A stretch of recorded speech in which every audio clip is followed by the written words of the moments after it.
année avec le numéro spécial que la rédaction de France Catholique vous propose pour rendre hommage à Benoît XVI, évocation de son héritage avec l'éditorialiste Gérard Leclerc qui insiste sur la lutte de Benoît XVI contre le relativisme, la dictature du relativisme, évocation aussi bien entendu des controverses liées à son pontificat, mais aussi témoignages exceptionnels et photos inédites, témoignages exceptionnels du père abbé de l'abbaye Sainte-Madeleine du Barroux, qui reçut le cardinal Joseph Ratzinger en 1984. Il s'agit de Don Louis-Marie, l'actuel père abbé. Celui qui était alors préfet de la congrégation pour la doctrine de la foi venait pacifier les relations entre les traditionalistes et le Vatican.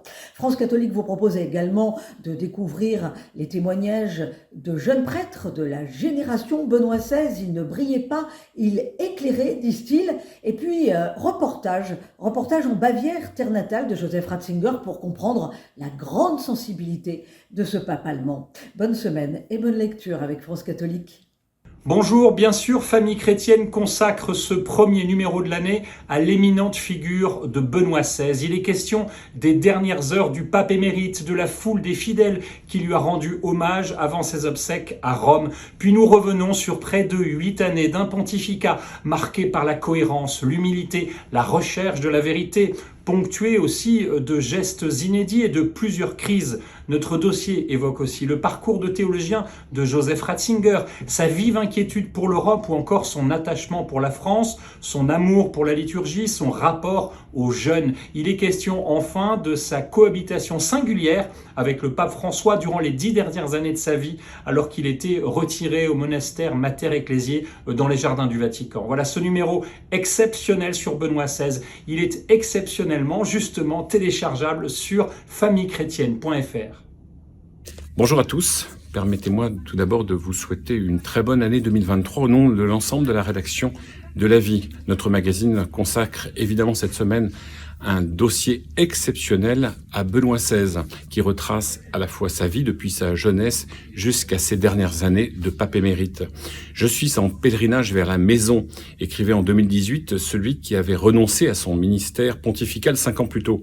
Au terme d'une vie entière au service de l'Église catholique, le théologien devenu le premier pape de l'ère moderne à s'effacer volontairement vient de rejoindre ce qu'il appelait avec délicatesse la maison du Père.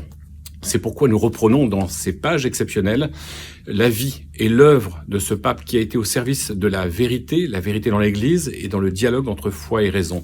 Un dossier réalisé notamment avec le regretté Jean Mercier qui avait rédigé ce récit exceptionnel avec le soutien de Marie-Lucille Kubaki. C'est à retrouver cette semaine dans La Vie. Le pèlerin rend bien sûr hommage cette semaine au pape émérite Benoît XVI en texte et en images, mais aussi en se rendant en Bavière sur les lieux de son enfance et de son épiscopat où l'émotion est forte. Ces jours-ci, Benoît XVI, un pape que l'on disait conservateur, mais qui a pourtant posé avec sa renonciation le geste le plus moderne de la papauté contemporaine, un pape qui eut l'humilité d'accepter sa charge malgré un âge déjà avancé, un pape dont l'action à la tête de l'Église fut certes paralysée par les maladresses, les scandales et les intrigues de palais, mais un pape qui n'en a pas moins délivré un enseignement théologique majeur et dont les livres et les encycliques sont parmi les plus belles du magistère contemporain. Un pape, enfin, et surtout qui ne voulait pas être un héros, un pape qui fut suffisamment sain avec et santé pour comprendre qu'il lui fallait, dans un monde en mutation accélérée, passer le témoin. Benoît XVI, un grand serviteur de l'Église, c'est à redécouvrir dans le pèlerin cette semaine. Bonne lecture.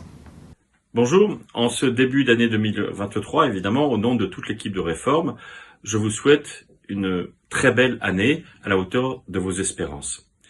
Et du coup, nous vous proposons un numéro un peu exceptionnel, au travers peut-être des mages, d'abord cette image de l'extériorité, de ces mages venus de l'extérieur donc, et qui viennent adorer le Christ. Peut-être ce sera notre mot d'ordre pour cette année.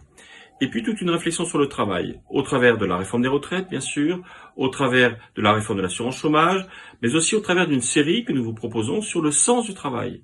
Est-ce que le travail a un sens? Oui ou non? Et quel est-il? Et puis un entretien exceptionnel avec Esther Duflo, qui est prix Nobel d'économie et qui nous a accordé ce moment où elle nous parle des équilibres mondiaux, comment rééquilibrer au moment où on sent que le monde justement vit dans une forme de chaos. Comment rééquilibrer l'économie au niveau mondial, au niveau de la répartition des richesses. Toutes ces informations, vous pouvez les retrouver aussi bien sûr, et d'autres informations sur reform.net.